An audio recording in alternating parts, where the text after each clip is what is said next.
우리는 팔복의 내용을 순차적으로 보고 있습니다. 산상수훈에 포함되어 있는 팔복의 내용을 보고 있어요. 오늘 온유한 자를 보게 되는데 이것은 일종의 논리적 순서를 따른 것이라고도 할 수 있습니다. 저는 또한 팔복의 각 내용이 하나를 표현하는 각각의 다른 방법이라고도 또 보고 있어요. 왜냐하면 참된 그리스도인은 누구나 심령이 가난한 자고, 진정한 성도는 누구나 그 자리에서 자기의 죄로 애통하는 자며, 하나님 보시기에 정말 기뻐하시는 주님의 아들과 딸들은 온유한 자며, 그들은 의에 주이고 목말라 하며 긍휼히 여기고 마음을 깨끗이 하고 하나님 주시는 평화를 나누기 때문입니다. 동시에 이것은 또 논리적인 순서를 따르기도 해요. 왜냐하면 심령이 가난한 자는요, 하나님과의 관계에 목마르고 또 자기의 죄 때문에 애통해하며 이 문제 까닭에 주님의 손에 자기를 내며 아꼈기 때문에 온유할 수밖에 없습니다. 그러니까 누가 진짜 온유하냐? 인생의 문제를 하나님 앞에 비추어 보아서 나는 아무것도 아닙니다, 고백하며 심령의 가난함을 인정하는 자? 누가 온유한 자입니까? 오늘도 나의 어찌할 수 없음과 죄로 인해서 신음하는 세상과 이것을 보면서 더욱 하나님을 갈망하는 자가 진짜 온유함을 경험하게 돼요. 그가 온유한 자입니다. 나 온유해져야지, 오늘도 착해져야지, 이래서 온유한 자가 되는 것이 아닙니다. 그는 이러한 온유함을 하나님으로부터 받습니다. 자기의 결심으로 안 돼요. 오늘 이 말씀은 시편 37편에 있는 말씀을 요약한 것이라고도 할 수 있어요. 시편 37편에 보니까 11절에 오직 온유한 자는 땅을 차지하며 풍부한 화평으로 즐기리로다. 온유한 자가 땅을 차지한대요. 그 앞의 내용을 보니까 행악자 때문에 불평해하지 말아라. 여호와를 기뻐하면 그가 내 마음의 소원을 이루어 주실 것이다. 악인들이 너무 잘 되는 것 같이 보였던 거죠. 악인들이 땅과 재물과 이 땅의 건강과 평안을 다 소유하고 있는 것처럼 보였던 거죠. 그런데 하나님께서는 이 불평의 언저리에 놓여 있는 성도에게 말씀하세요. 아니다. 내가 다 해결할 것이고 오직 의인이, 오직 온유한 자가. 온유한 자는 어떤 사람이에요? 당장의 일 때문에 불평하지 않고 하나님의 방법에 그냥 맡기고 안식하는 사람. 그래서 눈에 보이는 물질적 가치에 연연하지 않고 하나님과의 관계에도 목말라 하고 나의 죄 문제를 주님께 의탁하며 더욱더 애통해하는 그러한 온유한 자가, 예수님의 피 묻히지 않고 주님을 더욱 갈망하는 자가 이 땅의 악인보다 훨씬 더 나은 땅을 소유하게 된다. 그렇게 얘기합니다. 구약에서 땅을 기업으로 받는다는 말은요, 땅을 차지한다는 말은 언약의 복을 받는다라는 일종의 관용어구예요. 우리가 주일에 슬로브엇의 딸들 봤잖아요. 그렇게 땅에 관심이 있었죠. 왜 그랬습니까? 투기하려고 그런 거 아니죠. 그 당시에 고대시대, 구약시대에 하나님 백성들이 받는 복은요, 보통 이 땅을 차지하고 장수하고 이런 것에 아들, 딸을 많이 낳고 이런 것으로 표현되었습니다. 이것이 신약시대에는 어떻게 표현됩니까? 하나님 나라를 누리고 성도가 세상을 심판하리라.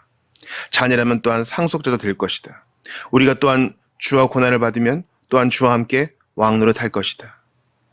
자기를 낮추면 주께서 높이 실 것이다.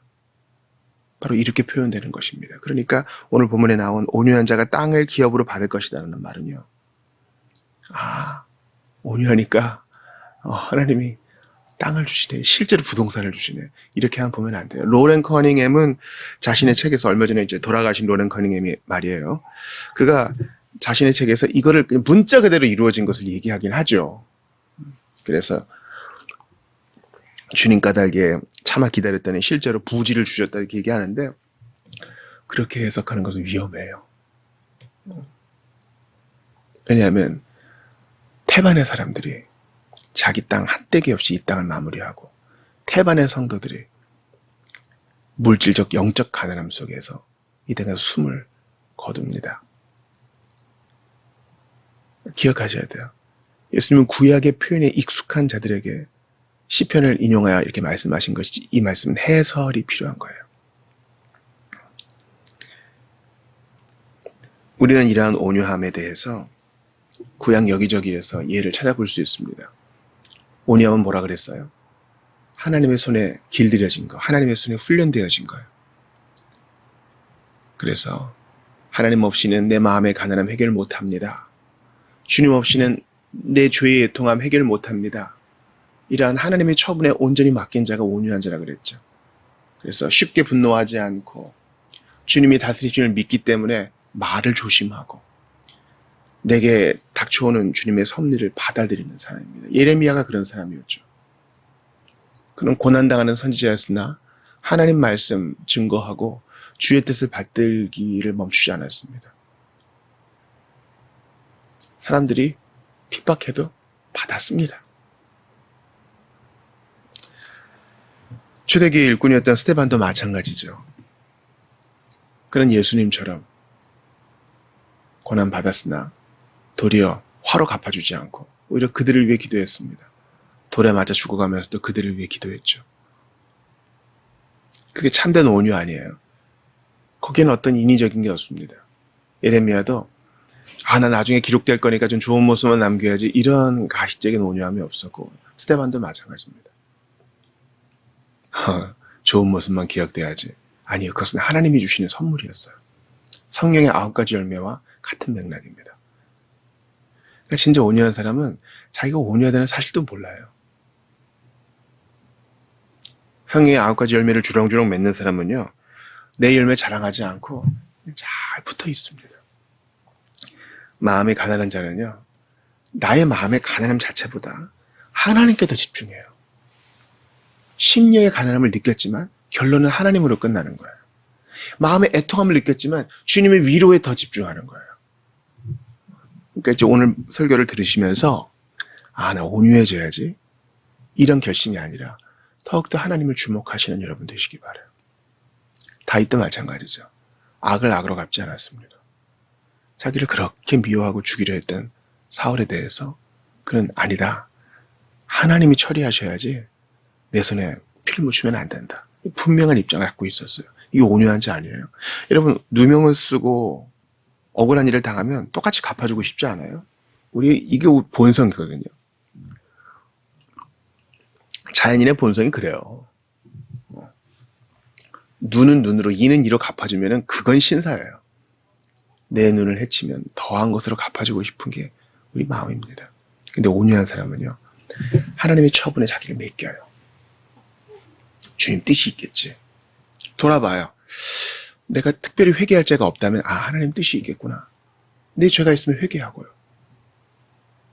모세를 보세요. 모세는 처음에 온유한 자 아니었어요.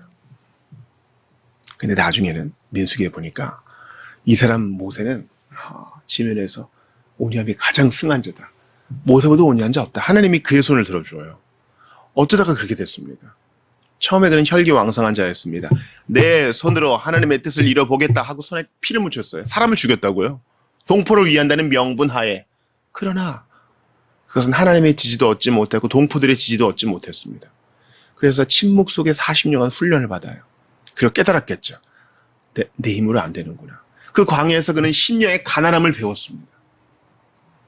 그는 거기서 애통했습니다. 동족들을 비로소 불쌍히 여겼고 자기 죄로 인해 애통했으니까 이제 민족의 영도자가 될 준비가 된 거예요. 그래서 어떤 일이 벌어집니까? 그가 구스 여인을 아내로 맞습니다. 구스 여인이 이방신을 섬긴 것이 아니라 여호와 하나님을 믿는 신앙으로 같이 그 출애굽 대열에 합류한 거죠. 그런데 모세와 아론이 비방해요. 모세와 미리암이 비난해요. 아마 어떻게든 모세의 권위를 깎아내리고 싶었나 봐요. 자기도 한번 그렇게 존경받고 싶었나 봐요. 형제라고 하는 아론과 미리암이 비판을 합니다. 그때 하나님이 모세의 손을 들어주고 미리암에게는 문둥병을 줘요. 나병을 주죠. 그러면서 하시는 말씀이 모세가 이 지면 위에서 가장 온유한 자야. 그럽니다. 자, 형제들이 자기에게 비방해요. 아니, 형님, 누님, 그 고생을 같이 하고 우린 또 피를 나눈 형제인데 어떻게 저한테 그럴 수 있습니까? 제가 이 구수여인 본향에 있는 우상숭배에 빠지지 않는 거 아시지 않습니까? 이렇게 역정을 안 내요. 하나님의 처분에 맡깁니다. 이게 온유한 자예요. 온유한 자는요, 잘 들으세요. 듣기는 속히 하고 말하기는 더디합니다. 우리 인간관계의 대부분의 문제 중 그 원인은요, 우리가 너무 빨리 뱉어요.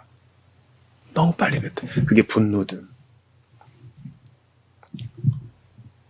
판단이든 심지어 기쁨의 감정이라도 온유한 자는 일단 한번 숙고한 후에 뱉습니다. 모세는 침묵해요. 주님이 보고 다 알고 계시니까.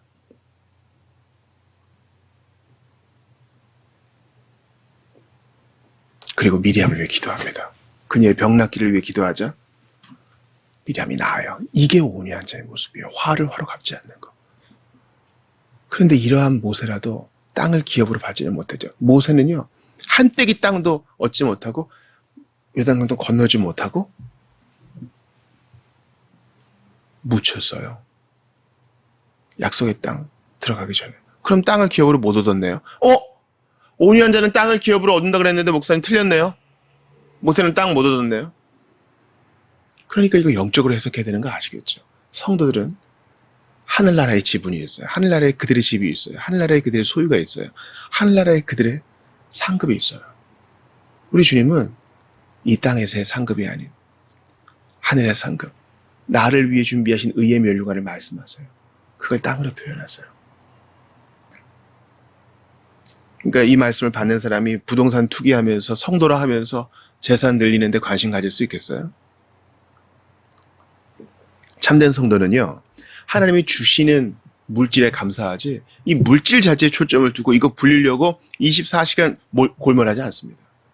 노동의 측면에서 열심히 일을 할지 몰라도 어떻게든 이 땅의 기업에만, 이 땅의 부유함에만 관심을 두지 않고 그의 초점은 하나님께 있어요. 하나님께 초점을 뒀더니 주님이 물질을 주신다? 그럼 그걸 또 나눠요. 근데 나눴더니 주님이 또 더 줘. 또 나눠. 이게 성도의 선순환이지. 성도는요, 기억하세요. 투기하는 사람 아니에요. 깨어있는 시간 내내 주식창 띄워놓고 들여다보는 사람 아니에요. 돈을 더 얻으려 하지만 얻지 못하는 것은 주님이 주지 않기 때문입니다. 여러분, 하나님이 주시는 것에 만족하면서 하늘의 기업에, 하늘의 상에 주님이 주시는 의의 면류관에 관심을 좀 갖자고요. 각각 그 몸으로 행한 대로 상을 주신다 그랬는데 이 말씀을 마음에 품는 자가 얼마나 있는지 전 참 의구심이 들어요.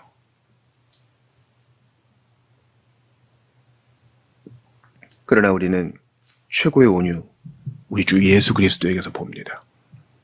수고하고 무거운 짐진 자들아, 다 내게로 오라. 내가 너희를 쉬게 하리라. 나는 마음이 온유하고 겸손하니 내게서 와서 내게 배우라. 우리 주님은 온유하신 분이었어요. 사랑은 언제나 온유하며 사랑이신 예수님은, 사랑이신 하나님, 그 예수님은 온유하신 분이었어요. 그래서 나 같은 죄인도 받아주잖아요. 화를 화로 갚지 않잖아요. 그분은 진짜 예레미야예요. 진짜 다윗이요. 성취된 시편 기자예요. 그리고 온전한 모세가 되어서요. 우리 손과 발로 행한 죄악에 대해서 똑같이 갚지 않으시고 오면 받아주시고 오면 그 진심을 받아주시고 오면 환영해 주시고 오면 다시 주의 길로 인도해 주세요. 여러분, 이 세상의 부모를 보세요. 부모가요, 자녀가 실패할 때, 청소년 자녀가 실패할 때 그 부모가 자녀를 살려주고 자녀의 자존감을 채워주는 방법은 자녀가 떨어진 바로 밑에까지 더 밑에까지 부모가 떨어져서 여기서 받쳐주는 거예요. 너 이거밖에 못했니? 이렇게 위에서 찍어 내리는 게 아니라 괜찮아. 내가 너의 편이 되어줄 거야. 내가 너 도와줄 거야. 밑에서 받쳐주는 거예요. 야, 너 때문에 내가 창피해서 못 살겠다가 아니라 넌 잘할 수 있어. 넌 내 자식이고 나 네 편이니까 내가 널 도와줄 거야. 같이 해보자. 밑에서 받쳐줘요. 이게 부모의 온유함이에요. 부모는 자녀보다 더 오래 살았고 경험도 많아요. 그러나 훈장질만 하지 않고 어떻게든 버텨냅니다. 저는 우리 예수님이 얼마나 마음이 온유하고 겸손한 분인지 생각할 때마다 아득할 때가 있어요.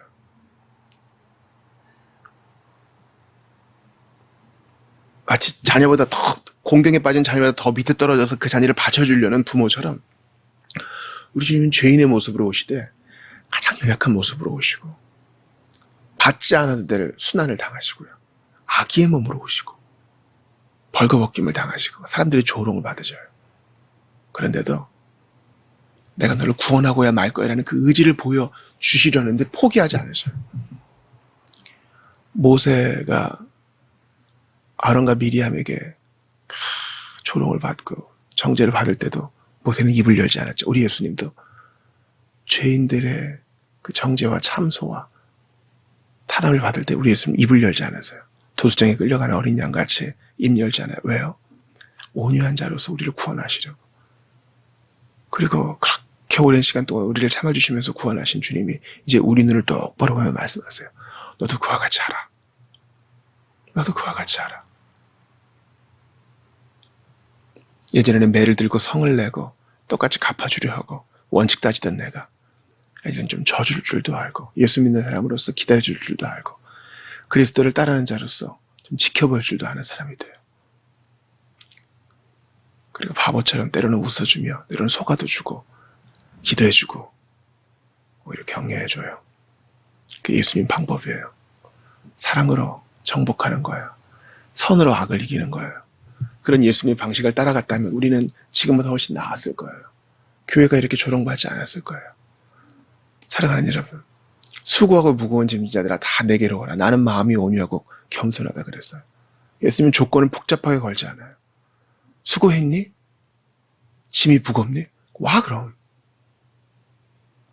집 나간 자녀가 전화해요. 빌린 돈은 다 갚았니? 씻었어? 번변한 직장은 좀 가졌니? 학교는 졸업이나 했어? 옛날에 엄마 아빠한테 상처 입힌 거 사과할 준비 됐어? 그럼 오든지 말든지 예수님은 그런 방식 취하지 않으세요. 힘드니? 지쳤니? 짐이 져서 좀 무겁니? 와 그러면 언제도 환영해요. 탕자에 대해서 아버지는요. 어떻게 미리 땡겨간 돈 갖고 왔니? 묻지 않아요. 이제부터 여태까지 잘못했던 거 다 반성문 써 알았어?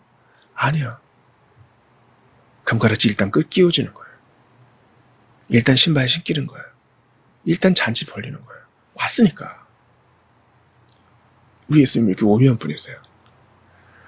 그 예수님을 우리가 닮아가길 원해요. 말로만 아니라 행함과 진실함으로 그 예수님을 따라갑시다. 신앙생활을 한다는 건요. 말만 아주 그냥 옥구슬처럼 유창해지는 거 아니에요. 조금 어느래도 온유로 그리스도를 닮아가는 여러분 되시길 주의 이름으로 축원합니다.